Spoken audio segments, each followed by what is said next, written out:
don't mind me. I'm sorry. You're just lotioning your breasts. I'm sorry I looked over and I was like, oh no. Ian, don't put look. this part in the video, please. I say keep it in. I'm going to be charging for that. Sometimes, yeah, you're right. Sometimes you just gotta lotion up your breasts. You know what? Scaly breasts are out and lush, moist breasts I can't are wait till in. scaly breasts are back in. So much money on lotion. This wig I was going for like regal, but it looks more like Southern prom. I think you look great. I was trying to look like a spy, and I look like an emo kid instead. No, you look like a missionary. Do I? Chunk. Whoa. Chunk. Whoa. Hi-ya! Those are weapons. Not in the watch workplace. Out. Yeah, you're right. I shouldn't bring my weapons into the workplace. Cut your arms off. No. You just cut my arms off mid cast. Oh, that would be. I mean, we'd get views. It's content. We'd get views. It's content. We were just discussing before that this wasn't planned, but you sort of are Feyre's mindset.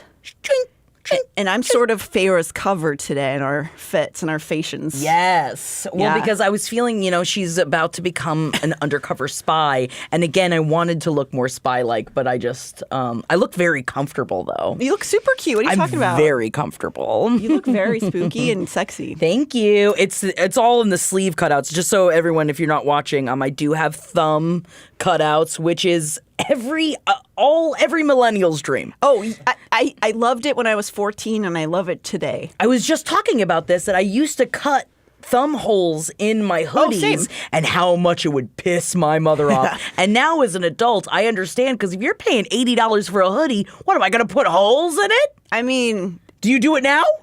No, because so many things have holes in them already, like thumb holes. But, if you still wear the hoodie for the same amount of time, what's the difference? You're right. I just don't want it to unravel at my thumbs. There's just something about the mystery of the back of your hand being hidden. It's why I always wanted to have hand tattoos, but I don't know. I just got an ankle tattoo and that hurt bad enough. I'm pretty... Oh, yeah, we're getting litty! Should I be just doing that into the microphone? As long as you go, every time you open it. There's no Waluigi? Waluigi! That's a hard name. Yeah. It's tricky. For a hard man. Thank you guys so much for listening, and for those of you who don't know, we have these up on YouTube now because people keep asking me about our costumes. Yeah, and my thumb holes. And if you want to see some thumb holes and some thumbs sticking right out of them, I should put these away. Oh, they're too veiny and throbby. Now you're being too sexual. Sorry. You were violent and sexual within 10 minutes, which is it's an accomplishment. Which, especially, this isn't a specifically horny part of the books. No. This is that's why I'm a spy today. That's why my breasts have been put away. And yet, Natalie's breasts have been unleashed. Yes. And I think that this is good because we can't have 4 out at a time. We'll break the camera. But we can't have 0 either. No, we can't have 0, or else what are we here for? What are we doing? All of their breasts are out. We do know that. Whose breasts? In the books. Oh, Faye's breasts? Yeah, the Feyre's breasts are out, Nesta's breasts are out. I feel like, no, maybe Moore's breasts aren't out. Maybe Moore is more dressed like me. No, Moore, when she dresses up, she's wearing like nothing. Dude, remember last time I was like, I've never looked at a picture of Amryn before. And then I looked at a picture of Amryn. You did a great job in your cosplay of Amryn. And also, Mamma Mia. Put me in line. I feel like she could yell at me and she could have like a ruler out and I'd be like, yes, mistress. Yes, she Whatever definitely you has say, that vibe. Mistress. Like she should be wearing like a, what's it called? A latex like mini skirt. Oh, yeah. And she goes, shriek, shriek, shriek, yeah. shriek. Oh, I know. Everyone is dazzled. I'm like the guy from the police academy over here with how realistic my mouth sounds that guy. Michael something. Yeah, that guy. Spaceballs. Spaceballs. Yes, anyway, this is all on YouTube at the last podcast. I'm flicking my thumbs. At the last podcast channel, we have, I think, 5 5 episodes up currently, but we are Sick. like 5 ahead in the audio version. Yes. Also, I got so many of you wrote in information about the Picts. When I was confused about that word, Yeah. you guys are smart. So man. much smarter. So, Thank you, guys. So scholarly and knowledgeable, and I really appreciate. They were breaking down like a bunch of people wrote down for me like where they kind of laid out in this time in the span of history and like Sick. how it was like kind of a nebulous. Pick. It was sort of like a nebulous group of people. I'm not going to give the history lesson because I would butcher it. But thank you guys so much for all that information. And also, somebody had mentioned that it also has something to do with the word pixie, which makes sense. So maybe that's why. Pixie. Yeah. Wow. So where's my mind? Where's my mind? It's the thumb holes. Where is my mind? Is this your first coffee? No, I've already done one show today, and it is early in the day. Oh no, this is coffee number 4. Are you ready for this episode? I'm a spy. You know, we're supposed to be going bowling tonight, Jackie. Are you going to be asleep by then? I will be just on 7 coffee. 7 p.m. How cute would I be? Just like one of the gutter stacks? You know, when they fill up the gutters, they won't fill up the gutters for adults, and I don't think that's fair. Oh, the like bumper pull. Yeah, the bumpers. They won't give you bumpers. I tried to pay the guy an extra $20, and I was like, "Come on, give me the bumpers." They won't give you bumpers. You have to be 12 and under. Why? I was like, I want to take the sport out of it. I need to take the challenge out of it. I want to make sure I hit a pin. You want to feel good about yourself. Yes. Yeah. That seems like that's not fair. Some adults should be able to do bumpers. Thank if they you. Want. But I don't think you should be one personally. Anyway, guys, we're in another new book. The map at the front. We do get a couple extra new spots. Let me just pull it up on my computer. So yes, it's the beginning of A Court of Wings and Ruin, book number 3, and we start in a very different place. Man, she's so good at just traversing this world. I forget about all the ins and outs in my reread. I'm just like, man, I forgot about this whole section that we're about to talk about today. Well, I do think her books are really good for rereading because she adds so many details that you don't remember a whole bunch of it the first time. Especially when you're like, maybe I'm just speaking for myself, when you're like desperately waiting for the sex scenes. Yes. And then you go back and you're like, I also really love all of the other stuff. All the other scenes are also really good, but I'm just so horny. And I think that's why I don't remember the beginning of this book, is because I'm like, no sex, don't care. Like I'm a child. She's just really good at sex scenes, you know? Yeah, she's very good at them. We have a few new spots, a couple more things laid out on the map, and we're going to travel a little bit more this book to some new places, and we're going to learn a little bit more about some of the lands we've already seen on the map. So isn't that exciting? Yes, it is. And also, by the way, this episode is going to be slightly less long than some of the other ones, just based on our schedules. Yeah, that makes sense. Yeah, no, just based on our schedules, but then next week will be a big old thick one again. But this is still like this is going to be a regular length podcast instead of the 2-hour version that we've been doing. Okay, so at the beginning of this book, there's something wrong with her hands. Oh, it's the book. Yeah. We've started out every one of these books now being rusted for some reason, and we're sticking with them. Yeah. So we start out with a prologue from Rizan's perspective, again in first person.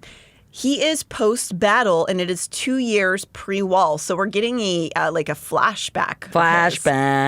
We're getting a slice of time here, and it's a quite poetic version of it. It's not really necessarily prudent to anything else going on. It's not necessarily related directly to what we're going to be going into, but I think it thickens his backstory. I think so, and so I also think maybe this is what indicative of now that Feyre and Rhys are freaky linked. she's getting like Freaky lady. she's getting her his memories like zapped right to her, because technically I think it's still supposed to be sort of from Feyre's perspective, but now we can see Rhys-Zahn in first person because of their mating bond. I think that's how that's sort of maybe artistically being laid out that way. So in this prologue, he's trudging along in a sea of death. The fighting that day during the war has ceased, and now he is searching. We get a smidge of information from whenever they were at the House of Mist, and he was breaking down his whole life story about this time period in this war, and a little bit about his time during the Blood Rite. But both of those times involve his brotherhood with his other bat boys. And this is another one of those moments where he's sort of showing his brothership with these two dudes. Yes. So I'll watch that brothership tape anytime. I know. Believe me, there's a lot of fan art. I mean, if there's just like, you're telling me there's not one night in all of the centuries that they were like, what if we kiss? Wait, actually, I should show you. Do you have fan art of it? Yeah. When somebody just from my it's not fair. I just went from talking about a very sexy Riverdale episode, so I'm all horned up. Oh, wait, this is different. Hang on. I gotta show you. Oh, look, see? Oh, wow. Yeah, they're a lot more lithe than I was thinking, but yeah, I'm down for lithe. This is a Patreon called After Darkness who does a lot of swapperoos of characters. So it's like a lot of she does a lot of big thick dicks. Yeah. So that one, this is Rhys. Oh, with all the Illyrian tattoos. There we got Azriel, and then down here we got Cassian. Yeah, he's eating that ass, man. So if you guys, I would recommend her. She's got really fun, really weird combinations of people. Darkness. After Darkness on Patreon. Wow, this one, a lot of this cocks. one's kind of upsetting because it's from Crescent City. What's his name? Hunt?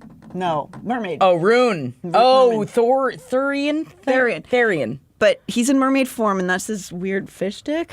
Oh, yeah. I don't know how I feel about it. No, I don't know how I feel about a fish dick. But here's Azriel and Eris. Oh my God, Azriel is behind Eris, and he is like going down for his hard cock, and he has one hand on his throat and another hand going down to his hard cock. Good Lord. She likes, there's Cassian being confused. Oh, Cassian's just in the background watching? Well, he's like, what? What? Sorry, this is really fun for all of you who can't look at what we're looking at. We can, I guess we can't post these pictures on Patreon. So look up After Darkness. Yeah. Go look up After Darkness. One of the more fun Patreons. There's so many really great fan art accounts, but I really like hers. Can't unsee that though. How do I get those pictures on my For You page? You know, that's what I want to be watching. Well, a lot of these Patreons have a safe for work versions of their pictures on Instagram. And then you go to their thing, and then you click on it. Follow the horny trail. Follow the horny trail. I will. You send me on that adventure, man. I'll Ewok all through it. I feel like a little Ewok with my little Ewok. Imagine a horny Ewok though. That's gonna be so annoying. Yeah, I mean, I think they would just sort of grip on you. It'd be like a dog humping you, I would imagine. Back to the battlefield. Okay, please. So in this flashback, we have Rhys, who's, beaten and bloody and exhausted, and he's dehydrated and starving, and he's trying to walk through the fields of the dead. He's here searching. He's looking for his brothers. Hoping to discover where Azriel and Cassian have gone, and hoping against hope when he finds them that they will still be upon this mortal coil. And again, I think this is her establishing the brotherhood and peering into Rhys's way of thinking and like making sure we all know he's a real good guy. Yeah. Yeah, so this is just a little excerpt from that. I needed water, badly. But nearby, another set of Illyrian wings poked up from the piled dead.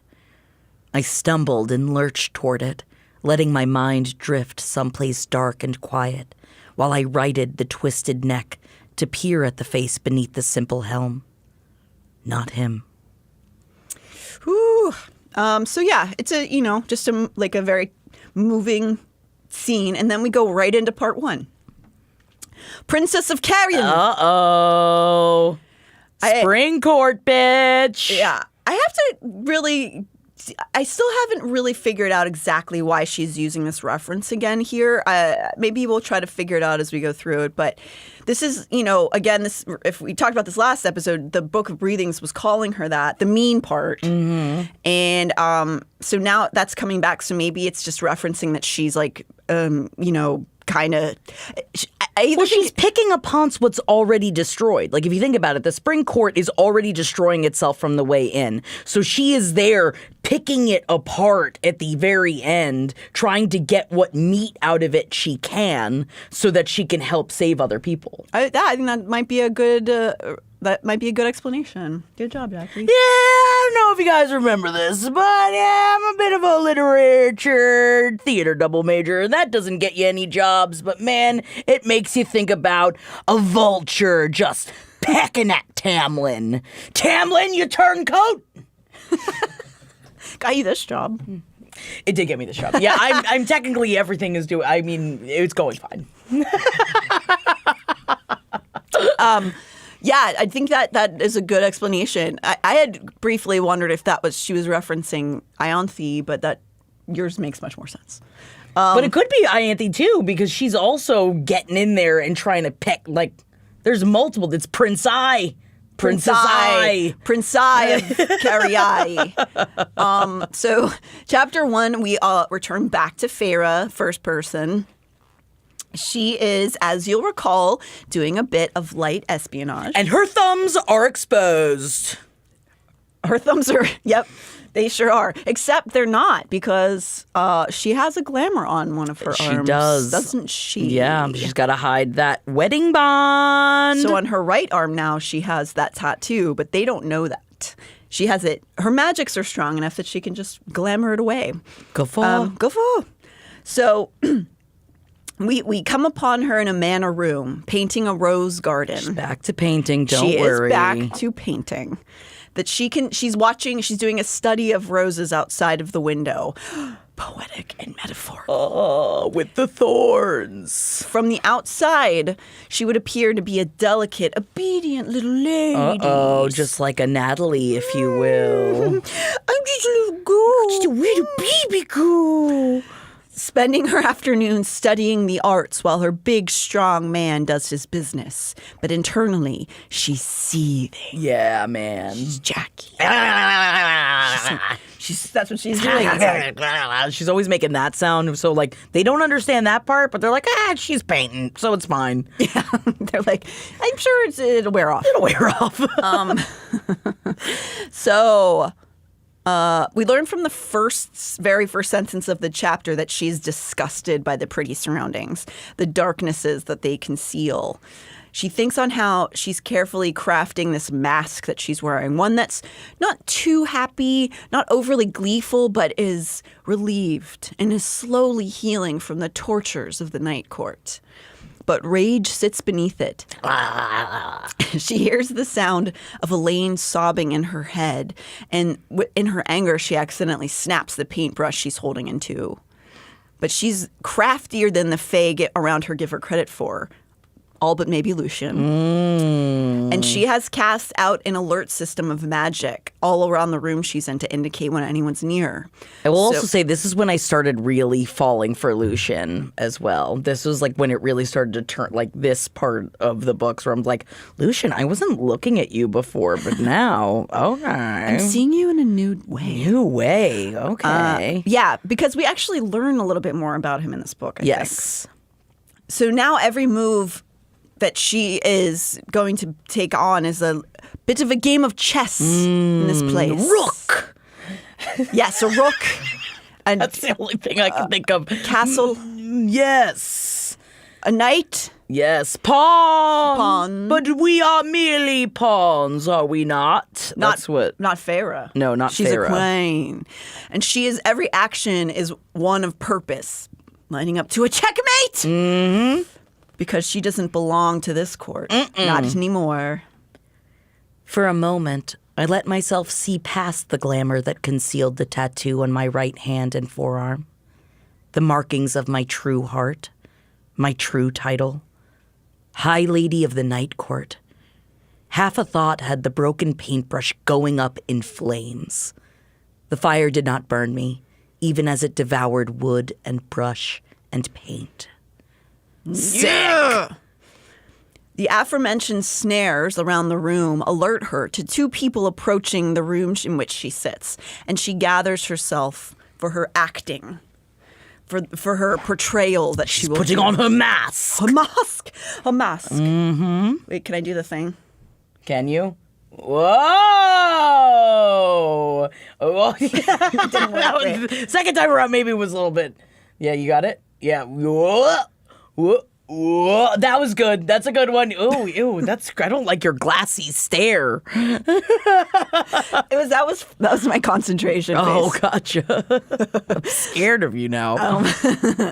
So so these two people who are approaching turn out to be Tamlin and Lucien. She sort of goes, she's like, "Oh, hello." As if she didn't just explode a paintbrush into flames. Oh, hello. Me? I'm just a girl. In my brain, she is talking like this to them. Hello, Tamlin and Lucien. Miss Piggy style. So Feyre reflects on the fact that Lucien is now her sister's mate and how she sort of has him by the balls if he ever wants to see her again. Mm-hmm. So Lucien, I don't think he really trusts her, but he can't say a whole lot because he wants to kiss Elaine. Yes, but he also is like balled up to Tamlin as well. So he's got two people with his balls in a vice. Yeah, and that separately. And man, you're splitting them apart too. And the vices are slamming into each other because they're both on one ball each, I guess. Some people pay big bucks for that. Truths. But also has to finagle ways to explain away why he shouldn't be worried about Elaine being tortured by Rizan. So she has to sort of be like, don't be too worried about her because I was like tortured, but I bet she won't be tortured. But also can't really explain why. He's not, not believing her necessarily, but he also kind of has to. Yeah. The two have come to Feyre to let her know that the meeting they have scheduled with Ianthe. Okay, we're not doing this again. Ianthe. Ianthe. Scheduled with Ianthe is about to start because, yes, Feyre is going to have to feign meekness before Ianthe. Even though she wants to rip that bitch's throat out. Can you imagine having to talk to her after she sold out your sisters to be just brutalized? And knowing what she did to your mate. Yeah. At this point. Oh, God, even that. That alone, can you imagine? I'd rip her to shreds. I don't think I could act my way through this. I know, again, literature and theater double major. I don't think I could act my way through this. Oh, unless you put on your mask. Yeah, so this would suck, but she has to do it for her court. She has to pretend like she's just meek and wants to just hear her out. And also Lucien, she knows now that she really kind of was trying to force Lucien into stuff. She doesn't know exactly what happened, but she can tell by Lucien's discomfort that she also was kind of sexually harassing him. And because at the end of the day, she doesn't hate Lucien. She just has to lie to him, and she's very angry, but he's not an evil man. She just has to manipulate him as part of her plan. He's just a cog in the wheel that she needs to manipulate. That's what I say when I manipulate people. Yeah, you're just a cog. Get out of here, cog. It's part of the plan. Don't worry about it. Oh, that's what you say. You don't yell cog at people. Cog. Simple cog in my machine. Cog's a funny word to say. It you is should say funny. it out loud if you listen to this. She carefully crafts responses to the mails with quiet insecurity. Oh, okay. I'll stop painting. This painting's no good anyway. I'm not good enough for it. I'm just a girl. I guess I'll just go change. Thank you. Oh, thank you. Thank you. She gives Tamlin a little smile, and he eats it right up. Because this is what Tamlin wants. Yeah. He wants subservience. Yes. He wants her to just be nice. He wants things to be nice. Yes. And calm and reasonable. And he just doesn't have, like, I feel like he has very, like, rudimentary emotions of just like, I am angry, I am happy. Like there's no in between for him. Yeah. The nuance is scary to him. Yes. He doesn't like it. So she still has her own room. So thankfully that's not awkward because she already had her own room. So she's obviously not giving it to Tamlin. So she has the excuse of being like, my quarters and I'm not feeling up to it yet. Yeah, because she's playing all like, oh, shy bitch, which is coming in handy in that respect. Yeah, and I'm she doesn't have to bang him. I'm traumatized. So, however, the one that she used to reside in before she left to the Night Court is now ripped to shreds, and vines and thorns have winded their way all through it like it was spelled almost. Like that's not passion. That is violence. It is. The fact that he destroyed your room after you left because he was so upset. And I feel like that is the kind of thing that like could be misconstrued in someone's brain as like, passion? It's because he loves me so much that he had to destroy everything. And I'm so glad that they show this perspective in this book where it's like, no, he's violent. Yeah. He's an abusive person. And the fact that he did that to your room is not okay. Yeah, and shows that this person, this is not a healthy kind of love. It's not a real love. It's somebody who... And it's not a groovy kind of love It's not a groovy kind of love. It's not a groovy kind of love. Groovy kind of... Remember that song? Oh, you're not listening to groovy kind of love? Oh, you're too cool to be listening to groovy kind of love? I think I'm not cool enough. I'm sorry. No, but that's true. Like, this is just not... This is not a positive thing. And also to have it sort of almost look like it was, it's been there for 100 years with vines all through it. They didn't change anything. He left it there almost like a room effigy, just like ripped her apart in certain ways. Interestingly, however, she's now been placed directly across from Lucien's room, perhaps in an attempt to keep tabs on her. It's very strange, but we'll see what happens later. Redhead, that beautiful, thick redhead. She does call his hands broad in this book. Oh, yeah. And so Lucien's there when she gets to her room to change, as though he's sort of like standing outside of his own door kind of watching. And she's being sus as far as Lucien's concerned. He's sort of just like, oh, hi, Feyre. And I thought you maybe, he goes, hey, Feyre. It's interesting. I thought you'd be maybe more worked up to meet Ianthe because, what did you say when you were at the castle? You were going to, was it light the pyres yourself? You seem really calm. And that's right. Tamlin may be living in complete denial, but Pepperidge Farm remembers. And Lucien and it's insane how much Tamlin wants everything to be fine. The fact that because Feyre's not necessarily good at manipulating. I'm gonna throw that out there. In the same way where it's like I feel like it's fairly obvious what she's doing, and Lucien it makes sense, but Tamlin just has denial just ain't ripping Egypt. Yes, he is absolutely doing the dissociating thing where he's just like, this is normal. She's fine. It's fine. It's fine. She still smells like that other guy. Yeah. And she seems like weird. She's completely different than she used to be. Yeah, no, it's fine. No, it makes sense. And she's been broken. It's great. She just now wants to be with me again. Not going to question it. Even though she's made it to somebody else, it's fine. Everything's nice. Everything's nice. Everything's nice. Like a father would do, honestly. Like a stereotypical father. Like, just I'll be nice. It's all nice. Yes, exactly. But Feyre, as he's questioning her, she kind of just brushes this off. I'm willing to hear her out. It's the least I can do. She hasn't yet told Lucien what she knows about Ianthe's past. But he already doesn't like her, as we know. And he says as much to Feyre. He basically says, she'll just tell you whatever you want to hear. And Feyre again brushes it off. But Lucien's not having it. He knows that she's smarter than this. Elaine also is his mate. And maybe as much as he's thankful for that, that he knows that and that he knows her. His mate was just essentially tortured at the hands of these people at the behest of Ianthe. Yeah. He's not dropping it. But Feyre can't reveal herself to him, even if she wanted to. And he grabs her arm, and Feyre lets him because she can't, again, fight back against it to keep the mask up. And they begin to argue. He wants to know where Elaine is. He's not trusting what Feyre is feeding him, with good reason. She tries to guilt him over when he let her get taken by Rhys back in the, that time when she freaked out. She tries to guilt him over whenever he let her get taken back by, when they were in the forest, when they had that confrontation.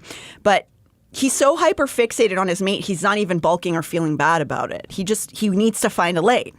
It's just like in his blood. So Feyre suggests... What May does. He hasn't even had the soup yet. He hasn't had the soup. Imagine how he's going to act after he has the soup. If he does, we don't know. We don't know. Maybe she won't give the soup. Oh, my God. I'll give the soup. I give the soup on the first date. With Elaine, when she accepts the mating bond, they're getting like a 4-course meal. It's not a Feyre thing. Oh, yeah. No, this Elaine could could cook. Yeah, but I don't know. What are the sex scenes going to be like? Ooh, they would be so soft and tender. Maybe, or maybe she's a wild animal. We don't know yet. Ooh, maybe she's wild in the sheets. She hasn't been uncaged yet. As far as I know, I think she's still supposed to be a virgin. Willow in the streets, leprechaun in the sheets. Yeah, that's the thing. Thing people say. Oh yeah, because that's the same guy. It's Warwick Davis. Warwick and Davis, yes, we Warwick do. Davis. On BigJackie.com, I do sell a shirt that says Willow in the streets, leprechaun in the sheets, and it says Warwick Davis fan club in the center of it. I mean, he is pretty because fantastic. I love Warwick Davis. Yeah. That's amazing. So Feyre then kind of shoots back at him. You don't even know her. It's just purely a nature thing reacting. And then when she says that, he goes, "Is that how it was for you and Rhysand?" And she's like, "Oh, she can't even think about it." And also, she doesn't want to discuss the mating bond. Obviously, no, because she still has it. But they think at this point that she doesn't have the mating bond anymore, right? Right, but she still smells like the mating bond, which is another thing that that Tamlin is just associating from. He's like, God. Soon it'll go away. Yeah. She just needs a couple more bits. Why don't we scrub her down? Yeah. So then to get out of this B word works up tears. She goes, "I don't want to talk about Put on the show. So they part ways, and soon it's time to meet with Ianthe. As she sits across from her, Feyre fantasizes about ripping her tongue out, but then calms herself so they won't detect the hatred underneath her. Bitch. It seems as if two can play at this game as Ianthe acts ashamed and humbled, offering a meek apology to Feyre, saying she thought Feyre would be happy with what she did. Yeah, she's going to be happy with my thumbs. Oh, no. Thumbs! I mean, they are eyeball weapons. Yeah, man, I'll get in there. I'll shark ya. Shark ya? Yeah, you got to go for their eyes. How's that a shark? Sharks. Just like sharks, you got to go for their eyes. Oh, that's what you're supposed to do with a shark? I'm pretty sure you got to go after their eyes. I mean, it sounds logical. You don't go after their mouths. That's true. It would be difficult to go after their mouths. Don't take that for granted. If that's no, what you're supposed to do. I think you should take it for granted. I think you should. If you Don't encounter Google a shark, go for the eyes. I am a biologist, and I know all about those Is things. that a bitchologist? Bitchologist! Yeah, Natalie, I'm a bitchologist. Feyre then asks why she would want her sisters to go through that. Ianthe lifted her head, scanning my unsure, if not a bit aloof, face. So you could be with them forever. And if Lucien had discovered that Elaine was his mate beforehand, it would have been devastating to realize he'd only have a few decades. See, she was helping. I hate her. Lucien answered, If you expect our gratitude, you'll be waiting a while, Ianthe. Yeah, Lucien.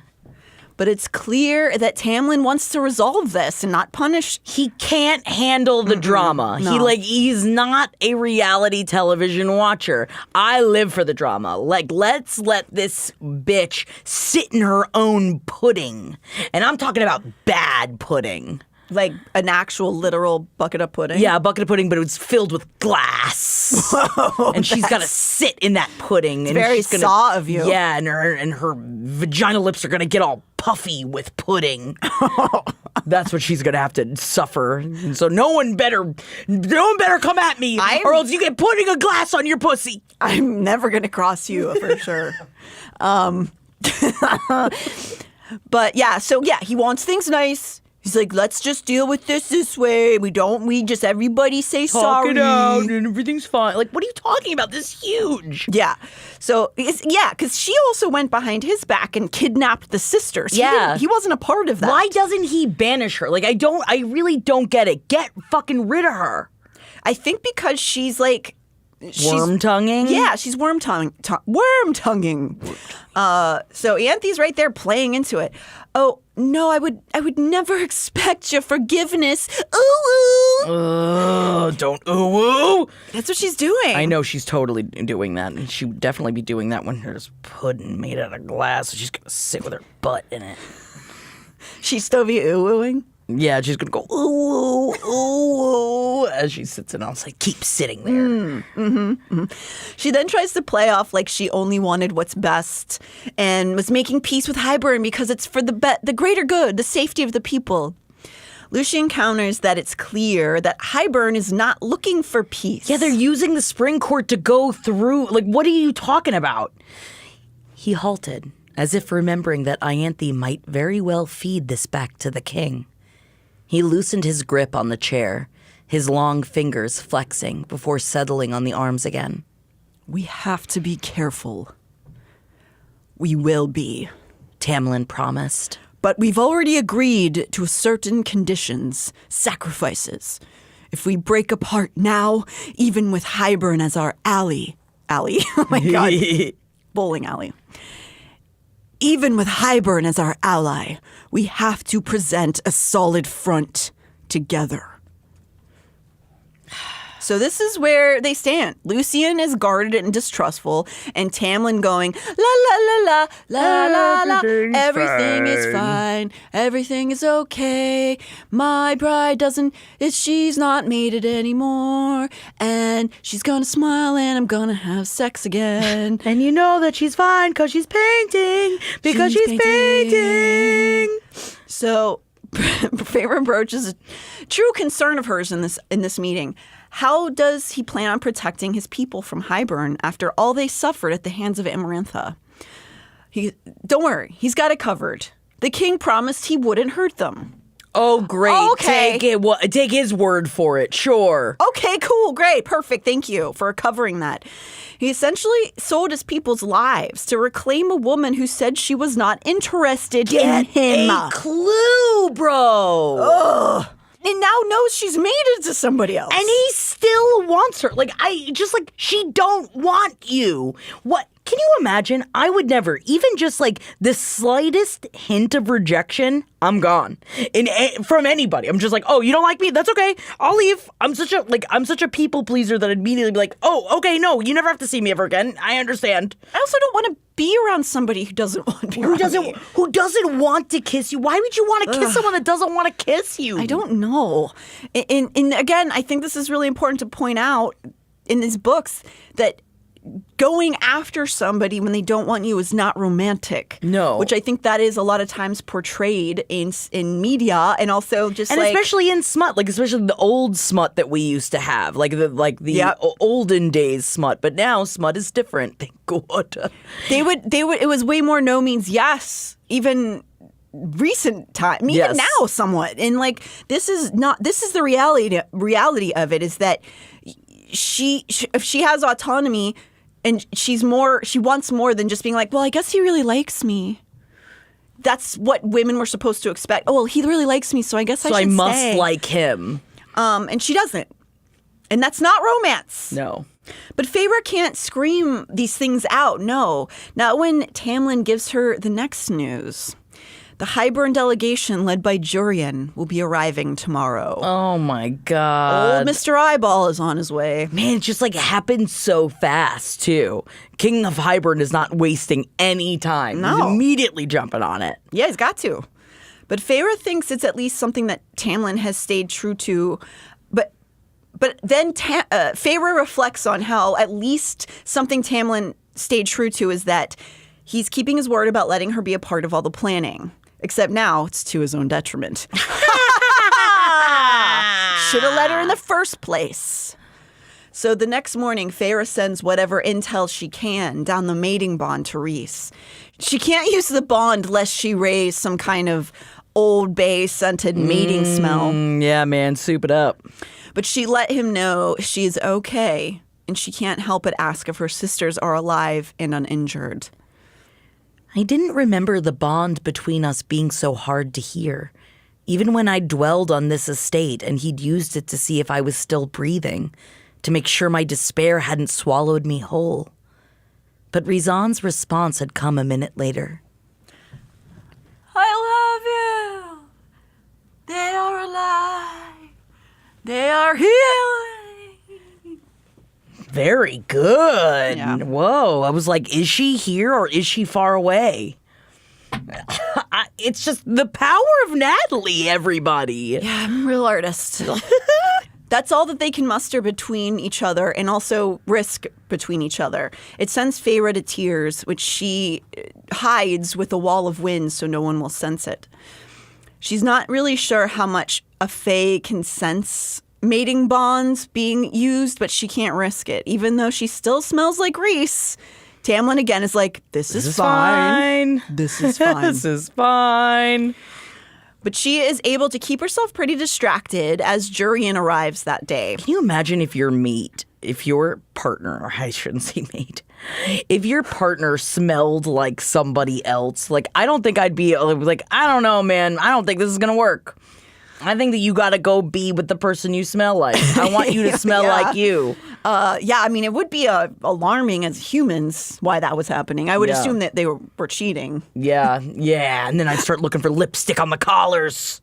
You know, they always do the lipstick on the collars, but how often have you gotten lipstick on your partner's collar? I'm always kissing the collar. I'm always, sucking on going, same sound that Feyre makes. Maybe that's what she's doing. Yeah, so maybe she's just dreaming of just sucking on Rhys's collar. It's fewer times men are wearing collared shirts these days, though. You know, back in the day, they were wearing collars every day to work. So you think that's More why collars. the Mad Men always had lipstick on the collar? Mm-hmm.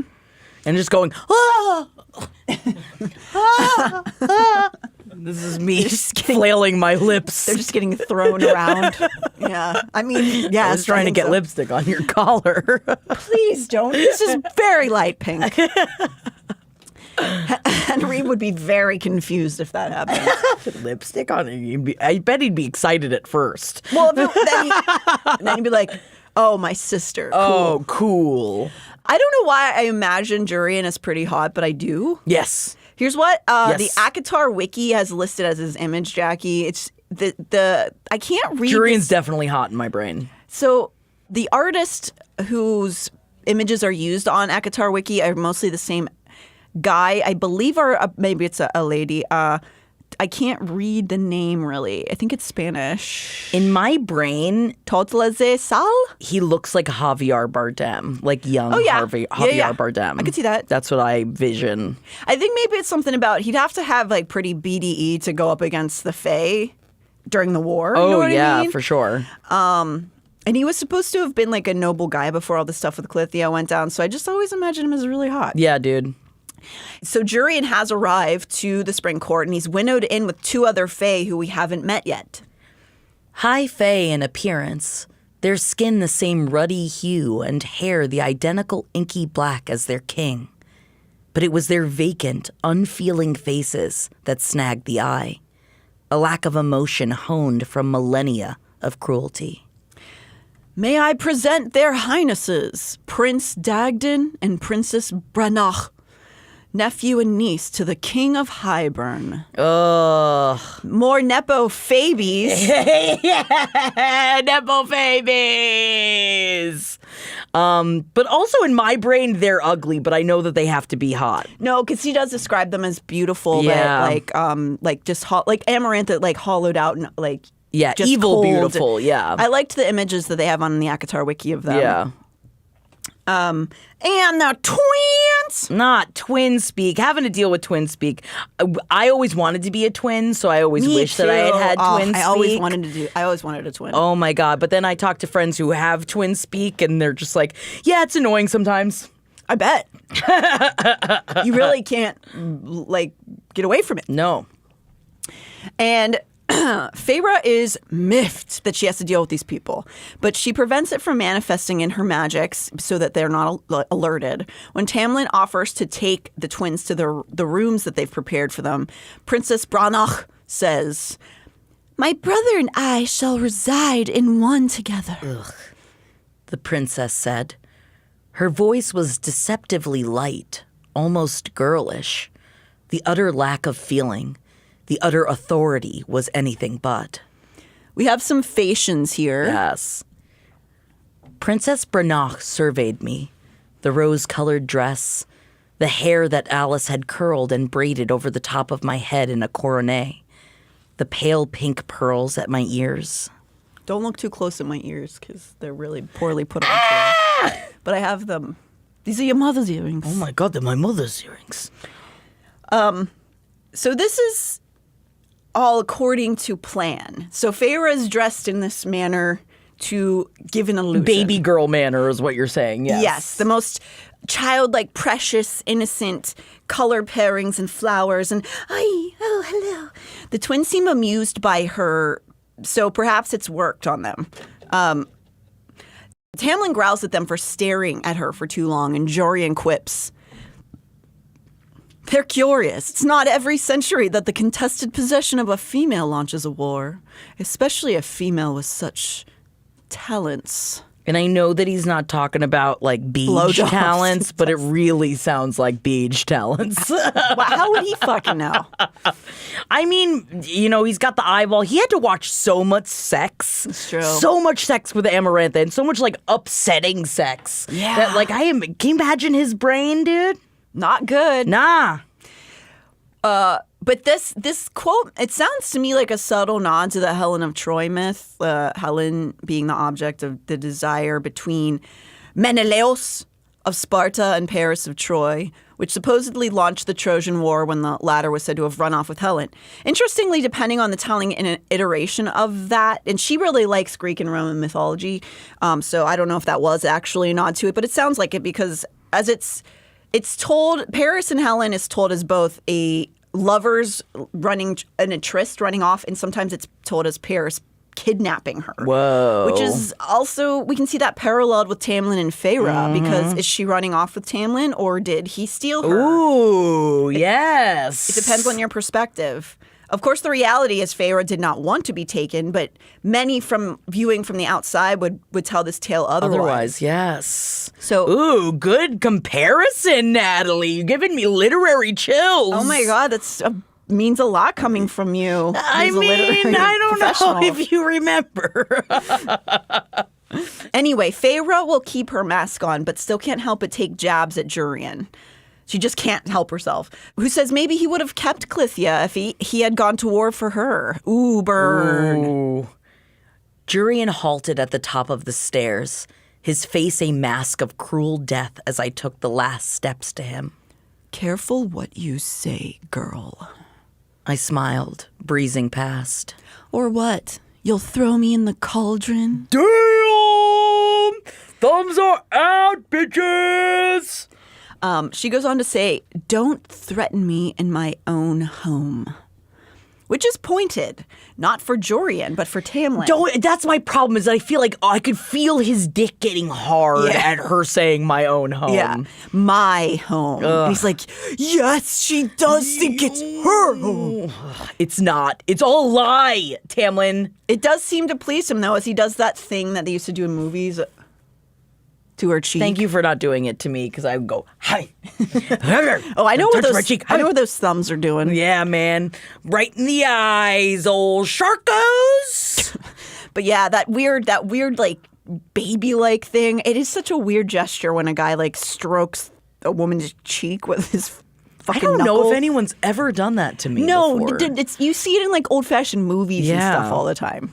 I would be very angry if a man did that to me. I would go like, why are you, it's like, do I have food on my face? Yeah. Like that's, is there something there? Oh, am I an infant? What the fuck? Give me a nippy so I can suck. So Then you start sucking on his nipple and it's a whole... that's what he wants. It's what he wants, but like in the middle of the day when he's just trying to comfort you, it's kind of scary when you latch on and then it's hard to latch off. She won't unlatch. Suffice to say, the way that Feyre describes the relationship between the twins is very uncomfortable. Dagden dotes on his sister every move, and they seem to communicate with their eyes. Feyre wonders if they are Damati or just creeps. Yeah. It turns out that the twins are here to survey the wall, to learn about it, and perhaps be of service to their uncle when it's time to tear it down. Lucien and I can escort you, I offered. This is as much about being there for it as it is a test for Tamlin. Will he refuse and be protective? But no. No, it looks like he's going to try to keep Feyre pleased. So he signs off on it. Okay. Things are tense at this interaction between all of them, and Feyre is doing her best to insert herself only when needed, observing all the interactions most of the time. Jurian expresses curiosity about Lucien's golden eye, and he tells him that he has an old friend at the Dawn Court who was good at blending machinery and magic, and that's who crafted it. As far as I can remember, that's the first we've heard about his eyeball. Is, yeah. Yeah. So we might be coming back to that later on. As Jurian continues needling into Lucien, basically Jurian mentions how he was forced to side with the Illyrian brutes in the war, and turns and asks the twins if it was a pleasure to fight against the Illyrians. The twins respond that they did actually fight against the Illyrians, and they kept the wings of the generals and lords as trophies. Ooh, that's got Feyre seething. Not her Batman. Not our Batman. Not our Batman. Well, now I'm just thinking about that picture you showed me earlier. When not my Batman, they're busy doing other things. They're loving each other. They're not actually blood related, so it's fine. Yeah, it's just a brothership.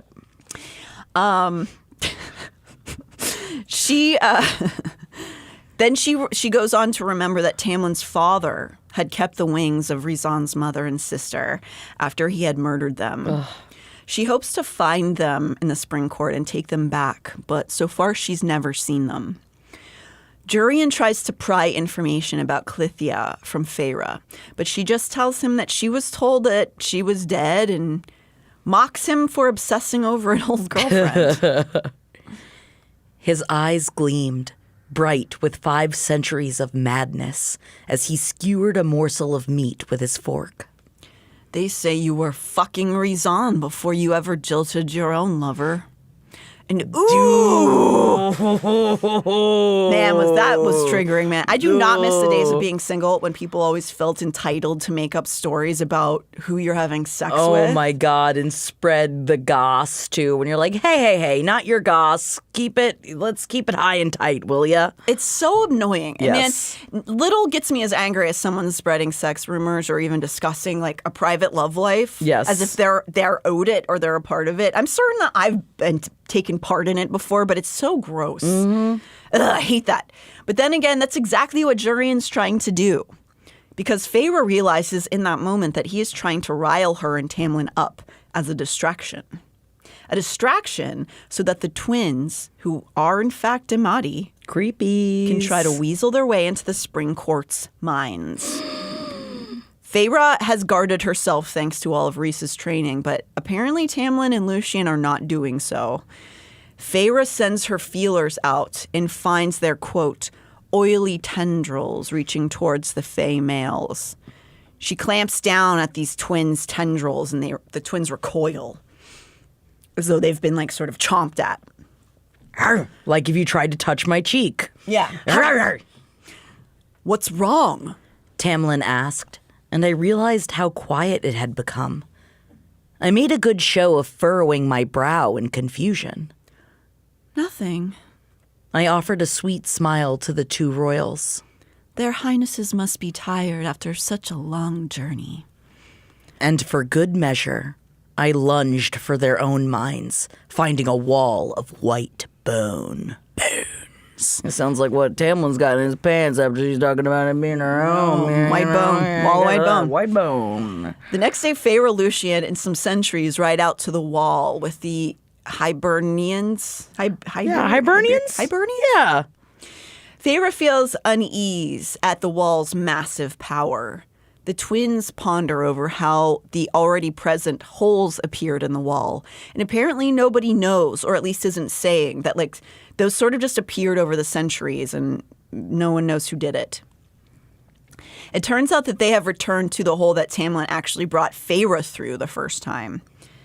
Feyre like backs herself into Lucian, attempting to make them believe she's afraid of the wall and the twins and all of this is overwhelming. All of this power. Lucian tells them that they've found 4 holes in the wall so far, including the one that Feyre and the inner circle went through when they were visiting her sisters for the first time over the ocean.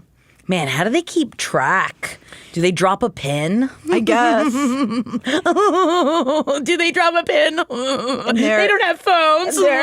They have some sort of tracking system in their fairy. They're probably really good at it. They got some kind of map system. They figured it out, yeah. None of them know how many holes may be on the continents version because if the continents part of the wall because if you'll recall, she's got her flap. What is it? Pointer. The wall here on the Prithian part is what they're talking about, and then somewhere right over here, I think, or one of these sides, there's the 4th hole, but then the wall goes all the way over there. Nobody knows how many holes are over there because that's a lot of the Queen's land, and the Queens don't really have an idea either. So they're not even worrying about the continent. The other ones. We learn in this scene that Dagden can winnow, but not Branagh. I guess, I don't know how to say that. Branagh? Yeah, I think Branagh. Branagh. I guess it doesn't matter since they are weirdos who are never apart from each other, so Dagden can just always winnow his sister. Feyre tells the twins to go do whatever they're going to do at the wall, and she and Lucian will wait nearby. Did you think about Henry and I when you were reading about Dagden and Branagh? Did you think that we were just like them? No, because they're like sexually involved. Yeah, they do sleep in the one room, which is very upsetting. But, I feel like if I couldn't winnow, I'm sure Henry would winnow me places, but he'd be really annoying about it. He'd complain a lot about how he had to winnow me and how it, 1 man, 1 million women, which is what Henry sings to himself. That's what he's done to himself. Whenever he's trying to keep us happy. Yep. That's what he got himself into. And he loves it. But I won't share a bed with you, Henry. Ew. Even as children, like I don't think we have ever shared a bed together. Good? Yeah. So, in case anyone was wondering, he has slept on, like, we've been in a hotel room where he's slept on the floor. Yeah, I would also. With my brothers, I mean, not with Henry. Make it Henry. Whoa, well, I mean, it's an insight into your marriage that I didn't expect. No. Get on the floor, Henry. Oh. You should imagine like a little guinea pig in a bed of hay. I wouldn't. That's not true. He is a little guinea pig. So Lucian doesn't like the idea that he and Feyre are not going to be like overseeing the twins, but he doesn't counter object to his High Lord's consort in this moment. So he agrees and like walks away with her. Once she and Lucian have found a spot far away, they take a seat amidst the trees. Lucian can tell she's planning something and says as much. I'm not planning anything. Good rebuttal, Feyre. Me? I don't have... What? No plans here. I'm not thinking about anything like a good high lady or high lord's consort. Yeah, never a high lady. So she's trying to distract him away from this line of discussion. And so she asks him if he would have fought for the human side or against the humans in the war, which obviously he would have fought for the humans. She's just trying to distract him. Yes. Which then again makes me realize that he is much younger than both Tamlin and Rhysand. Because Tamlin was alive, but he was too young. And Feyre asks if Lucian was alive during the war. So that was once mentioned in ACOTAR, according to ACOTAR Wiki, because Rhys says it, but I don't remember that passage. But I guess Lucian was not even around for it, and so he's much younger. I wonder how old he is. He's less than 500, so he's basically a baby. A baby. It seems like this is going to be a bit of a confrontation between the two friends. She pushes him, saying, funny now that you would have fought for the humans, but now you're fighting alongside Hyburn, huh? I did it for you too, you know. Cold, hard words. I went with him to get you back. So she's like, oh yeah, you feeling a little guilty for letting him imprison me and everything?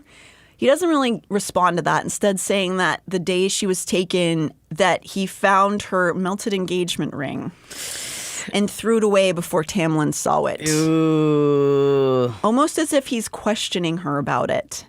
She's like, they melted it off me. I don't know. Oops. Because he's definitely just trying to be like, I don't believe this thing you're doing. You understand that, right? Yeah, I understand that you weren't happy before all of this and that you're not just going to all of a sudden magically be happy to be here. It's almost like he's the only one paying attention. Well, he ain't trying to get in them pants. Yeah, Elaine's pants. He's trying to get Elaine's pants. Neither have anything to really say to that, so they sit in silence for a few minutes, and then... Oh. I said quietly... Thank you for coming to Hyburn to get me. I think this is both a manipulation and also a little bit of a truth to her, that she does know in her heart that Lucian was trying to protect her and help her, that he has good intentions, but she's also trying to still bait him at the same time. Mm-hmm. She moves herself nearer to Lucian until she's sitting knee to knee with him. She tells him not to let Jurian bait him. I turned my face to him, resting my knee against his in silent demand. Why? I asked. Why does Hyburn want to do this beyond some horrible desire for conquest? What drives him? His people? Hatred? Arrogance? Ooh, she's playing this dirty. Yes, because she's dude. like, now she's like nestling up to him in this scene. Lucian finally looked at me, the intricate pieces and carvings on the metal eye much more dazzling up close. Do you? Branagh and Dagden shoved through the bushes, frowning to find us sitting there. And Jurian's right behind them, almost if Feyre wanted that to happen. For somebody to see them knee to knee. And face to face, like they're talking like really close to each other. And, then Feyre's like, I didn't... I forgot you were here. And I do feel a little bad for Lucian in these scenes because she is playing him like a fiddle. And he's kind of having to take part in this manipulation. Ianthe is at the manor when they return, where Feyre disgustedly notes that earlier that morning before they had left for the wall, Ianthe had seemed to have waited to make her entrance until there was perfect lighting, being a real Mariah Carey. Oh, she is being a Mariah. Creating a ring light effect around her, so she walked in when the sun was directly like making her look like an angel. Except I love that about Mariah and I hate that about Ianthe. Yeah, I mean, same. So yeah, she wanted to look like heavenly, basically. As they ride up to the manor, Feyre makes sure that she has Lucian help her off her horse in front of everybody. Our dispersing party watched as he braced my waist in his broad hands and easily hefted me off the horse, none more closely than Ianthe. Broad hands. Broad hands, eh? How thick and juicy are they? Give me a sausage, give me a sausage. Oh, you think that they're thick? I think they're thick. Ew. Fingers. That's not a good thing. No, it's not. It's not what you want. Like Prince Charles? Yeah.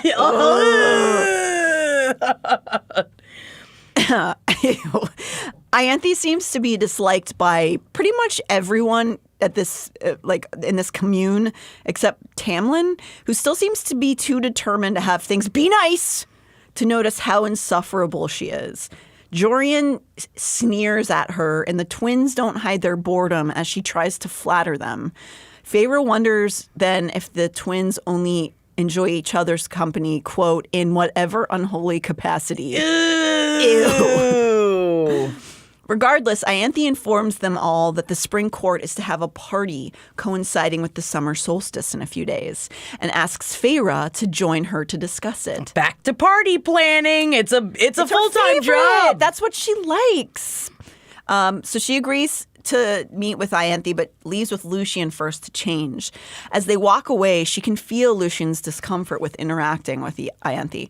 Feyre asks what happened, but he doesn't want to talk about it. Feyre then hesitantly asks that if, while she was gone, Tamlin and Ianthe had copulated. No, he says, and also informs her that he didn't participate in Colin-Mai this year, that Tamlin didn't. So, very different one from the previous year. I can't believe that was only a year ago in these stories. I know. So much has happened.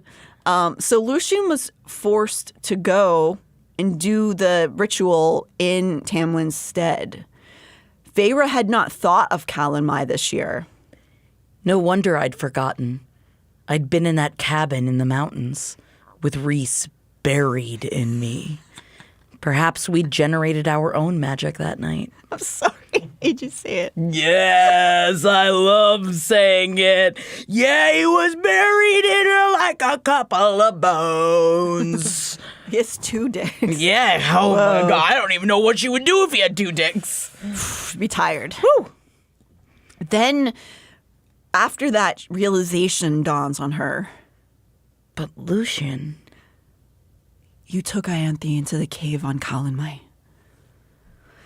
Lucien goes on to say that she insisted. Ew. Yeah, that he did his duty, and he seems to press really hard in this interaction that it was his choice to, but it feels almost like he's too insistent, as though he really didn't have an option. It didn't sound like he did. Which is disgusting. Yes. What a cunt. Feyre is going to have a field day with Ianthe. Dude. This is only just, like, adding on fuel. to it. This little passage broke my heart. He says, "Please don't tell Elaine," he said. When we find her again. He amended.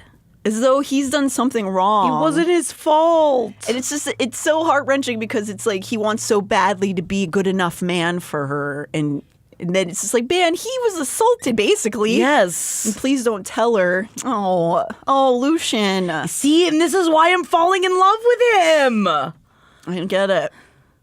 And Feyre feels for him genuinely in this moment. Like I said before, she's very angry with him, but she doesn't hate him in her core. She says in full earnestness that she wishes that she would have been here to stop it. Several days later, Feyre's back in her room with another person who doesn't suffer fools, Alice. We're looking... Old Barkface.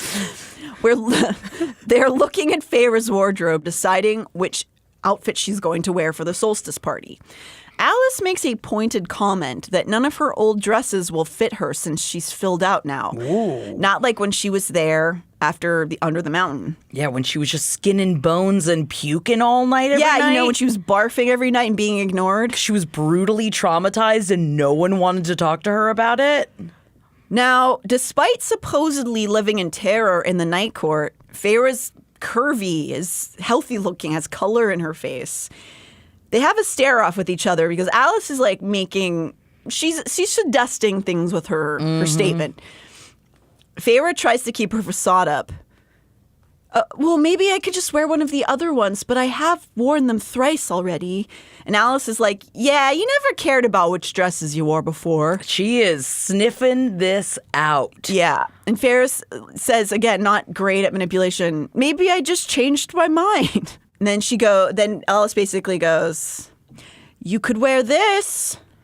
She held up an outfit.